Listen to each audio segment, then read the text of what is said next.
সাতক্ষীরার তালা উপজেলার নগরঘাটা ইউনিয়নে অতিবৃষ্টি ও বেতনা নদী ভাঙনে বন্যার্ত ১০০ পরিবারের মাঝে ত্রাণ সামগ্রী বিতরণ করা হয়েছে।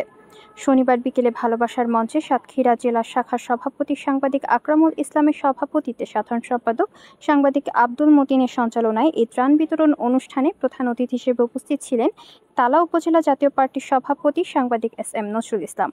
প্রধান অতিথি তার বক্তব্যে বলেন, বিভিন্ন সময় অসহায় হতদরিদ্র পাশে দাঁড়িয়ে ইতোমধ্যে সংগঠনটি জেলায় বেশ সুনাম কুড়িয়েছে।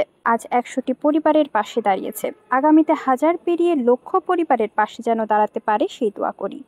এ সময় আরও উপস্থিত ছিলেন জাতীয় পার্টির নগরঘাটা ইউনিয়নের সভাপতি প্রফেসর আমজাদ হোসেন, আব্দুর রহমান, ডাক্তার নজরুল ইসলাম, সাংবাদিক মফিদুল ইসলাম, আল মামুন, আবু সাইদ, সোহাগ হোসেন, তোহা খান, সাইদুর রহমান প্রমুখ। অরাজনৈতিক সংগঠন ভালোবাসার মঞ্চ সাতক্ষীরা শাখার উদ্যোগে ভালোবাসার তরীর ব্যানারে ১০০টি পরিবারের মাঝে ১০ কেজি করে চাল ও এক প্রকারের সবজি বিতরণ করা হয়।